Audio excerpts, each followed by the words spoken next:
રાજ્યમાં વધતી જતી ગરમીના લીધે ઘરમાં રહેવું પણ મુશ્કેલ થઈ રહ્યું છે, ત્યારે એસટી બસમાં મુસાફરી કરતા પેસેન્જર માટે મુસાફરી કરવી ખૂબ જ કઠિન સાબિત થાય છે।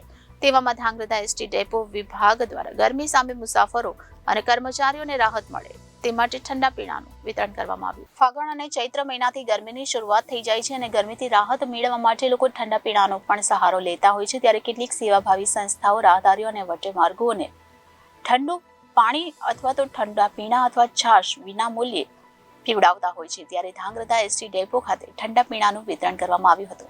એસટી ડ્રાઈવર, કંડક્ટર અને મુસાફરોને ગરમીમાં ઠંડા પીણાથી રાહત મળી હતી। સમગ્ર રાજ્યમાં ગરમીનો પારો વધી રહ્યો છે, ગરમીનો પ્રકોપ સતત વધી રહ્યો છે, ત્યારે સુરેન્દ્રનગર જિલ્લામાં છેલ્લા 5 દિવસથી 45 ડિગ્રી જેટલું તાપમાન જોવા મળ્યું હતું। લોકો ઘરની બહાર નીકળવાનું ટાળી રહ્યા છે।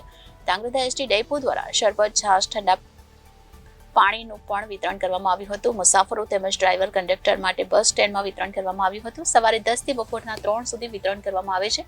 રાજ્યમાં વધતી જતી ગરમીના લીધે ઘરમાં રહેવું પણ મુશ્કેલ થઈ રહ્યું છે, ત્યારે એસટી બસમાં મુસાફર કરતા પેસેન્જર માટે મુસાફરી કરવી ખૂબ જ કઠિન સાબિત થાય છે અને તેવામાં ધાંગધ્રા એસટી ડેપો વિભાગ દ્વારા ગરમી સામે મુસાફરો અને કર્મચારીઓને રાહત મળે તે માટે ઠંડા પીણાનું વિતરણ કરાયું હતું, જેમાં એસટી બસના કંડક્ટર, ડ્રાઈવર તથા મુસાફરોને ઠંડી છાશ અને લીંબુ શરબત વિતરણ કરાયું હતું। આ સાથે કર્મચારીઓને ગરમી સામે રક્ષણ મળે તે માટે ગ્લુકોઝ ઉપયોગ કરવા માટે સૂચન કર્યું હતું। એસટી વિભાગના મુસાફરોના હીટ વેવથી આધારિત પ્રવાહીનો અનુરોધ કર્યો હતો। મારું નામ Dilip Kumar M Parmar, depot manager ST Dhrangadhra.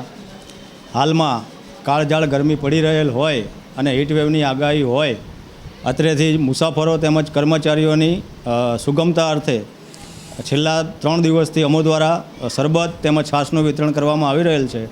રોજના અંદાજિત 500થી વધુ મુસાફરો આનો લાભ લઈ રહ્યા છે, તેમજ અમારા સ્ટાફગણ પણ આનો લાભ લઈ રહ્યા છે।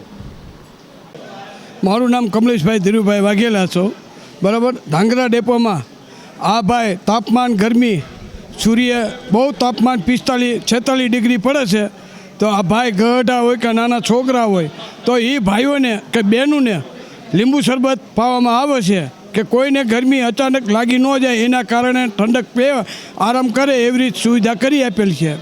ધાંગધ્રા ડેપોની અંદર આટલી સેવા ભાઈ આપી રહ્યા છે। અમારા એસટીના કર્મચારી ભાઈ આ બધા સ્ટાફવાળા લીંબુ શરબતનું ઉદ્ઘાટન કરી રહ્યા છે, તેનો વતીનો આભાર માની રહ્યો છું। Bureau reporter Janadesh news, Surendranagar.